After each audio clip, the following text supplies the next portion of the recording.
جو ایران اور عمان کے دفاتر خارجہ ایک دوسرے کے ساتھ رابطے میں تھے اور وہ یہ سارے کے سارے تکنیکی امور کا جائزہ لے رہے تھے، تکنیکی اور مالیاتی امور کا جائزہ لے رہے تھے. تو ایک فارمولہ بن رہا ہے، اور جو ایران کے مطالبے ہیں اس میں ایک مطالبہ یہ بھی ہے کہ آبنائے ہرموز کے اوپر ایک پروٹوکول بنایا جائے. پروٹوکول کا مطلب ہوگا کہ ایک معاہدہ، ایک کسی قسم کا کوئی اگریمنٹ جس کے تمام ممالک پابند ہوں. ابھی سوال یہ اٹھتا ہے کہ یہ معاہدہ کیا صرف عمان اور ایران اور امریکہ کے درمیان ہوگا، یا جو باقی خلیج فارس میں لٹرل سٹیٹس ہیں، مثال کے طور پر سعودی عرب ہے، کویت ہے، امارات ہیں، اس کے بحرین ہے، قطر ہے، کیا وہ بھی اس میں شامل ہوں گی؟ کیونکہ دیکھنا پڑے گا کہ اس کے بارے میں جو باقی ایسے جو واٹر ویز ہوتی ہیں یا جو واٹر چینلز ہیں یا اس کے علاوہ جو اس قسم کے جو خلیج ہیں اس میں باقی ریاستوں کے کیا حقوق بنتے ہیں. تاہم امریکہ کے بارے میں صدر ٹرمپ نے، اگر آپ کو یاد ہوگا کہ ایک دفعہ جب ان سے یہ سوال پوچھا گیا تھا تو انہوں نے کہا کہ انہوں نے کہا کہ میرا حکم چلے گا اس کے اوپر، یعنی مطلب وہ کہتے ہیں کہ میں چلاؤں گا آبنائے ہرموز کو. تو خیر یہ ان کا انداز ہے گفتگو کا، لیکن یہ ہے کہ امریکہ کتنا ایک حصہ دار بنے گا اس میں دیکھنا پڑے گا کہ کیا نظائر موجود ہیں، کیا قانونی نظائر موجود ہیں جس کی روشنی میں ایسا فیصلہ. مگر آپ کو لگتا ہے کہ ایران اس معاملے پر ایک قدم پیچھے ہٹا ہے، یعنی اس فریم ورک کے اوپر بات کرنے کے لیے بھی تیار ہے؟ آبنائے ہرمز کو بہرحال انہوں نے کھول دیا ہے، تو فلیکسیبلٹی یہاں سے آئی ہے. کیا یہ امکان تب پیدا ہوا جب کل پاکستان نے ایک بہت سٹرونگ ری ایکشن دیا سعودی عرب کے اوپر حملے کا، اور یہ کور کمانڈرز کانفرنس کے بعد ہوا؟ تو کیا آپ کو لگتا ہے کہ یہ اس کی وجہ سے ایران تھوڑا سا، یعنی پاکستان کی وجہ سے تھوڑا سا اپنی پوزیشن سے پیچھے ہٹا ہے؟ جو آبنائے ہرموز کا کھلنا ہے اس کا صحرا پاکستان کے سر پہ ہے، پاکستان کی سیاسی اور عسکری قیادت کے اوپر ہے، تو اس میں تو کوئی شک نہیں. لیکن میں یہ سمجھتا ہوں کہ پاکستان مسلسل محنت کر رہا تھا تہران کے ساتھ. پاکستان کو یہ پتہ تھا کہ اس پورے معاملے کی کنجی، اس مسئلے کی کنجی جو ہے آبنائے ہرموز میں ہے، کیونکہ امریکہ بھی جو ہے وہ باقی اہداف کو بھول گیا تھا، صرف اس کی توجہ آبنائے ہرموز کے اوپر مرکوز ہو گئی تھی، کیونکہ اس کی وجہ سے پوری دنیا کی معیشت میں بھونچال آ گیا تھا. عالمی منڈیاں جو ہے وہ ایک تلاطم کا شکار تھی، تو اس کو روکنے کے لیے ضروری تھا. جو پاکستان کی محنت رنگ لائی ہے، یہ کوئی مذاکرات ہو ہی نہیں سکتے تھے اگر آبنائے ہرموز کے سلسلے میں امریکہ کو فیس سیونگ نہ دی جاتی، یعنی مذاکرات کے آغاز کے لیے یا عارضی جنگ بندی کے لیے. اور آپ نے دیکھا ہوگا کہ صدر ٹرمپ کی جو آخری پریس کانفرنسز تھی اس میں اور معاملات کو کم اٹھاتے تھے اور آبنائے ہرموز کو بار بار اٹھاتے تھے، جو تہذیب کو تباہ کرنا، جو اس کے بعد تو ان کے لیے ایک بیچ میں یہی امپورٹنٹ بات تھی. بالکل مرکزی، بالکل سر. بہت بہت شکریہ جی سردار صاحب، بہت شکریہ، ہمیں اتنا قیمتی وقت بھی دیا اور اتنا زبردست تجزیہ بھی. کامران، اب اس میں جو آپ نے تو اتنی ایکسکلوسیو خبر بھی دی جس کے بعد آپ پہ تنقید بھی ہوئی، لیکن وہ سچ ثابت ہوئی ساری باتیں. یہ بتائیے گا کہ اب انسائیڈ سٹوری کیا ہے جو پچھلے 24 گھنٹے میں پاکستان یہاں پہ پہنچا؟ دیکھیں بالکل، ایک تو یوزلی میں جو ٹویٹ کرتا ہوں ویسے تو بولڈ لیٹرز میں نہیں کرتا. شاید میں نے زندگی میں پہلی دفعہ بولڈ لیٹرز میں وہ ٹویٹ کیا تھا کہ شاید کوئی کرشمہ ہونے والا ہے، اس کے قریب ہے. اور ظاہر ہے کہ لوگوں نے اس لیے بھی کی کیونکہ اس وقت گراؤنڈ کے اوپر جو چیزیں نظر آ رہی تھیں ایسا نہیں لگ رہا تھا کہ یہ کچھ اس طرح کی ڈیل ہو سکتی ہے، بیکاز لوگ شاید جو پبلک سٹیٹمنٹس ہیں ان کو دیکھتے ہیں، بٹ میرا جو ڈپلومیسی اور یہ ساری چیزیں کور کرنے کا تجربہ ہے تو یوزلی میں کوشش کرتا ہوں کہ جو کیمرے کے پیچھے ہے اس کو دیکھوں، تو اس سے شاید مجھے کوئی انڈیکیشن تھی کہ کیونکہ سٹیکس بہت ہائی تھے تو یہ کچھ ہو سکتا ہے. پچھلے 24 گھنٹوں میں آئی تھنک کئی ایسے مواقع ضرور آئے کہ ایک ٹائم کے اوپر جو پاکستانی جو بھی لوگ اس میں انوالو تھے شاید ڈس اپوائنٹ بھی ہوئے کہ شاید ان کو لگا کہ بات ہاتھ سے نکل گئی ہے. اور پھر میرے خیال میں جو آپ نے تھوڑا ہنٹ بھی دیا کہ جب ایک موقع کے اوپر لگا یہ تھا کہ امریکہ کی طرف سے تو ایک ولنگنیس تھی، کیونکہ امریکی صدر ٹرمپ اسرائیل کے کہنے کے اوپر ایک ایسی جنگ میں پھنس گئے تھے، نکلنا ان سے مشکل ہو رہا تھا، ان کو ایک آف ریمپ چاہیے تھا، اس کے لیے تو وہ تیار تھے. جو ایک ہرڈل آ رہی تھی وہ شاید ایران کی طرف سے آ رہی تھی، کیونکہ ایران ریلکٹنٹ تھا. ان کا خیال ہے کہ 6 ہفتوں تک انہوں نے امریکہ اور اسرائیل کو ریزسٹ کیا ہے تو وہ آگے بھی ریزسٹ کر سکتے ہیں اور وہ پوزیشن آف سٹرینتھ پہ ہیں. لیکن جو پاکستان کا یہ کہنا تھا کہ ٹھیک ہے آپ نے بے شک ریزسٹ کیا ہے لیکن یہ ضروری نہیں ہے کہ اگر یہ جنگ جاری رہے گی تو یہ اسی طریقے سے آپ کو ایڈوانٹیج ملے گا. اس میں جو کرٹیکل پوائنٹ تھا وہ جو آپ نے ذکر کیا کہ ایران نے جو سعودی عرب کے اوپر جو پیٹرو کیمیکل ان کی فیکٹریز ہیں اور جو صنعتی زون ہے اس کے اوپر جب حملہ کیا تو وہ میرے خیال میں بہت بڑا ایک ٹپنگ پوائنٹ تھا. پھر اگر آپ دیکھیں بڑا کوآرڈینیٹڈ فارن آفس کی طرف سے اسٹیٹمنٹ آتا ہے, کنڈمنیشن, کور کمانڈرز کی کانفرنس ہوتی ہے, اس کے بعد اسٹیٹمنٹ آتا ہے, پرائم منسٹر سعودی کراؤن پرنس محمد بن سلمان سے بات کرتے ہیں, اور جو میری معلومات ہیں کہ آئی تھنک اس وقت ایران کو بڑا واضح طور پر پیغام دیا گیا کہ دیکھیں ہم نے اس ساری صورتحال کے اندر, مشکل صورتحال کے اندر آپ کا ساتھ دیا ہے. بہت سی ایسی میٹنگز ہوئی ہیں جس کا میں پریوی ہوں کہ جس میں گلف کنٹریز کی طرف سے پاکستان کے اوپر بہت زیادہ دباؤ تھا کہ آپ ایران کو اس طریقے سے سپورٹ مت کریں, آپ بالکل کلیئرلی ہمارے ساتھ آ کے کھڑے ہوں. لیکن پاکستان نے کہا کہ نہیں, ہم پرنسپلز کے اوپر کھڑے ہوں گے. بالکل ایران اگر آپ کے اوپر حملہ کر رہا ہے اس کی مذمت ہم کرتے ہیں, لیکن جو ایران کے ساتھ ہو رہا ہے ہم اس کی بھی مذمت کرتے ہیں. ہم جو root cause of the problem ہے اس کو نہیں بھول سکتے. تو پاکستان نے ایران کو یہی سمجھایا کہ اگر یہ جو ونڈو ہے ڈپلومیٹک یہ اگر کلوز ہو گئی تو پھر آپ کے لیے ڈیزاسٹر ہوگا. اور کیونکہ ہمارا ایک سعودی عرب کے ساتھ ڈیفنس پیکٹ ہے, اور اگر سعودی عرب نے فیصلہ کر لیا کہ وہ اب ریٹیلیٹ کریں گے تو پھر آپ ہماری مجبوری سمجھیں. تو مجھے لگتا ہے کہ اس پاکستان کے ایک میسج نے ایونچولی شاید جو سینر وہاں پر وائسز تھے انہوں نے کہا کہ یس آئی تھنک اس اپرچونٹی کو ہمیں ضائع نہیں کرنا چاہیے, اور اس کے بعد پھر ریسٹ از ہسٹری. بالکل بالکل, اس میں تو کوئی شک نہیں ہے. عباس عراقچی صاحب نے پھر اس کے پاسداران انقلاب کو جو ہے پھر وہ ایک رستہ جو ہے وہ فراہم کیا. بہرحال کامران آپ کی رپورٹنگ تو زبردست رہی ہے, اور اتنی کریٹیکل ہوتا ہے جو جرنلسٹ ہوتا ہے کہ اگر کوئی خبر دے اس کے بعد اگر وہ غلط ثابت ہو جائے تو پھر تو زیادہ تنقید ہوتی ہے. مگر بیرسٹر صاحب اب آپ کی آج کیبنٹ تھی, ہم نے دیکھا بڑی آپ لوگوں نے تالیاں بھی بجائی, آف کورس آج کا دن ایسا ہے بھی, لیکن کیا پرائم منسٹر کے کیا احساسات تھے, کیا ان کے کیا وہ چاہ رہے ہیں آگے, وے فارورڈ کیا ہے؟ آف کورس بہت ساری چیزیں آپ نہیں بتا سکتے لیکن کچھ تو بتا سکتے ہیں آپ. بسم اللہ الرحمن الرحیم. بہت بہت شکریہ آسمان. آج جب کابینہ کا اجلاس شروع ہوا, بلکہ شروع ہونے سے پہلے جب وزیر اعظم پاکستان شہباز شریف صاحب جب اس کمرے میں داخل ہوئے تو تمام کابینہ کے اراکین کھڑے ہو کے تالیوں سے پورا ہال وہ کمرہ گونج اٹھا, اور وزیر اعظم کا اس طرح استقبال کیا کہ نہ صرف وزیر اعظم کا بلکہ فیلڈ مارشل کا اور ڈیپٹی پرائم منسٹر جو اسحاق ڈار صاحب نے بڑا کام کیا. بالکل, اور ان تینوں کی ہی جو ایک ریکگنیشن ہے اس تمام تر معاملے کے اوپر, اور یہ ٹیم ورک تھا, اور ان کے ساتھ جو پوری ٹیمز اٹیچ تھیں ان سب کو مطلب اپریشیٹ کرنا, کابینہ کو اپریشیٹ کرنا, اور وہ ایک بڑی پریزیڈنٹ آف پاکستان بھی, اور اس کے ساتھ ساتھ اتحادی جماعتیں, کیونکہ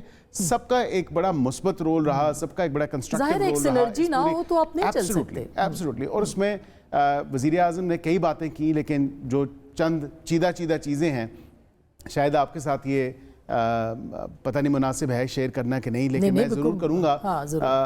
ایک وقت پہ ایک ایسی مومنٹ آئی جس پہ مطلب پاکستان کے بارے میں تو وزیر اعظم نے کہا کہ میں نے اپنی پوری زندگی میں ہسٹری میں ایسی کوئی مومنٹ نہیں دیکھی کہ یہاں پہ مطلب پاکستان کو الحمدللہ اتنی عزت, اتنا وقار, اتنا رتبہ, ہمارا سب زلالی پرچم آج دنیا جو ہے پاکستان کا نام لے رہی ہے. لیکن ایک ایسی مومنٹ آئی جب وہ آبدیدہ ہو گئے اور وہ ایموشنل ہو گئے, اور ان ایموشنز جو ہیں مطلب وہ دیکھے جا رہے تھے کہ ایک پرائم منسٹر جو ہے اس ملک کا وہ کتنا ایک دکھ درد رکھتا ہے پوری عوام کا, پورے پاکستانیوں کا, اور وہ پاکستانی کہیں بھی کیوں نہ ہو.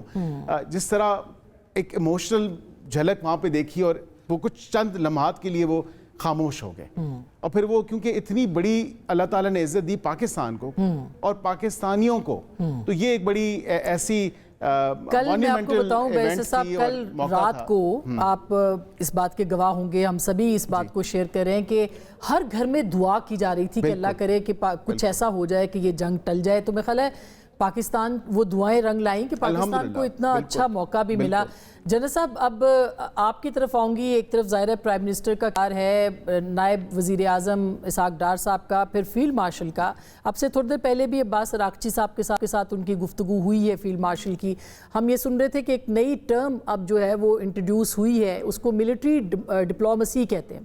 تو فیلڈ مارشل کا جو رول ہے وہ کتنا اہم ہے فرام دا ڈے ون, پہلے دن سے, کہ پریزیڈنٹ ٹرمپ سے ڈائریکٹلی بات کرنا ہو یا جے ڈی وینس کو جو ہے وہ آن بورڈ رکھنا ہو, وٹکاف صاحب سے بات کرنی ہو, تو اس بارے میں آپ کیا کہیں گے اس ملٹری ڈپلومیسی کے بارے میں؟ جی تھینک یو ویری مچ اسما شیرازی صاحبہ فار ہیونگ می, اور آپ کے تمام پارٹیسپینٹس کو بہت سلام. الحمدللہ Pakistan historic diplomatic breakthrough جی, اور آپ نے جو ملٹری ڈپلومیسی کی بات کی ہے آج الحمدللہ دیکھیں فیلڈ مارشل عاصم کو یہ ایڈوانٹیج حاصل رہا کہ ان کا جو پرسنل کنیکشنز یا کمیونیکیشن اسپیشلی جو وائٹ ہاؤس کے ساتھ اسٹیبلش ہوا پریزیڈنٹ ٹرمپ کے ساتھ، اس کا انہوں نے پورا ڈپلومیٹک ملٹری ڈپلومیٹک ایڈوانٹیج لیا ٹو کریٹ این انوائرمنٹ. اور جو بھی ایسکلیشن ہوتی ہے اس کے اندر اس کی اسٹریٹجی کے اندر ایک آف ریم کے لیے ایک ایگزٹ کارڈ ہر ملک ہر وارنگ فیکشن رکھتی ضرور ہے. اور آج میں دیکھتا ہوں کہ دیٹ واز وہ جو ٹرمپ کارڈ کہہ لیں یا ایگزٹ کارڈ کہہ لیں اس ایسکلیشن کا، جس نے آف ریم دونوں کو دیا ہے، وہ فوکس رہا پاکستان کے ارد گرد. اور فیلڈ مارشل عاصم کا اس پہ بڑا کلیدی کردار رہا. انہوں نے پوری ایڈوانٹیج لی اس کمیونیکیشن کی جو اسٹیبلش ہوئی تھی with the White House, with the Witkoff اور انڈیویجولز تھا جے ڈی وینس کے ساتھ ایون ایرانین سائڈ پہ. پھر ان کی جو ایک دیکھیں نا ان کی جو کریڈیبلٹی اسٹیبلش ہوئی ہے that has been establish through the national performance Marka Haq کے بعد کہ یہ جو کہتا ہے وہ کرتا ہے. اگر آپ تھوڑا سا اور پیچھے چلے جائیں تو آپ کو یاد ہو کہ ایک اوورسیز سے فیلڈ مارشل صاحب نے خطاب کیا تھا پاکستانیوں اوورسیز سے پاکستان کے اندر. اس میں انہوں نے بڑا کلیئر لائنز آف ایکشنز دی تھی اگینسٹ انڈیا، افغانستان کے طالبان کے بارے میں اور پاکستان کے بارے میں جب ہارڈ اسٹیٹ کی ہم ڈسکشنز کیا کرتے ہیں. تو فرام دیٹ ڈے آنورڈ ان کے جو بھی دل میں ہے وہی ان کی زبان پہ ہے اور وہی ان کے ایکشنز میں. So he established a credibility of himself کہ یار یہ جو کہتا ہے وہ کر دیتا ہے. پھر مارکہ حق نے نیشنل پرفارمنس نے پاکستان نے جب پرفارم کیا تو وہ جو ڈیفائنس آئی ہماری جو ہماری کیپبلٹیز پوٹینشیل سامنے اس نے اور اس کو طاقت بخشی. کل ابھی جو ریسنٹ 48 آورز تھے اس کے اندر مقابلہ تھا، ایک ریس تھی between diplomacy and military application, اور ملٹری اپلیکیشن بہت لیڈ میں تھی. اور وہ یہی رہا تھا کہ یہ ملٹری اپلیکیشن ہو جائے گی. جس طریقے سے پریزیڈنٹ ٹرمپ غصے میں تھے، ان کی وہ ٹویٹس ہمیں اس کو ریپیٹ نہیں کرنا چاہیے، انیکسپیکٹیبل ٹویٹس جو تھی وہ بھی ہوئی، لینگویج ہر چیز.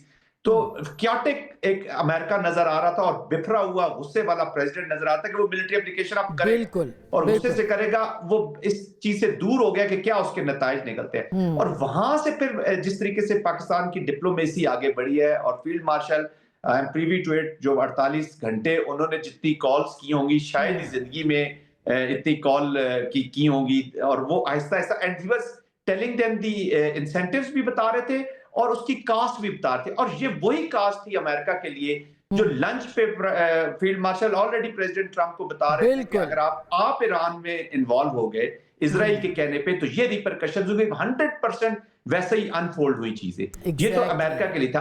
اور ابھی بڑا اچھا کامران اور یہ بھی بڑی بات ہے کہ ایران کی جو یہ بڑا کہ ٹرسٹ کر لیا پریزیڈنٹ ٹرمپ نے. اور ٹرسٹ میرا خیال ہے وہ فیوریٹ فیلڈ مارشل اور فیوریٹ پرائم منسٹر کو ہی انہوں نے ٹرسٹ کیا ہے which is I mean amazing.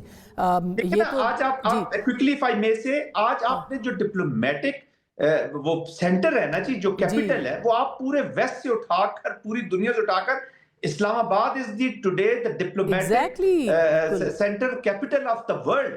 Very true. Sir میں ایک بریک لے لوں، بریک کے بعد ابھی بالکل میں ایک بریک لے لوں سر. بریک کے بعد ابھی بھی کچھ سازشیں ہو رہی ہیں. پرائم منسٹر کو یہ ٹویٹ کرنا پڑا ہے اور وہ سازشیں اس سے پہلے بھی ہوتی رہی ہیں اور وہ کون کرتا رہا ہے اور اب کیا سازش اور ہو سکتی ہے مسلم امہ کے خلاف، اس کے اوپر بھی ہم بات کریں گے. کامران سے بھی، بیرسٹر صاحب سے بھی، جنرل صاحب سے بریک کے بعد ملتے ہیں.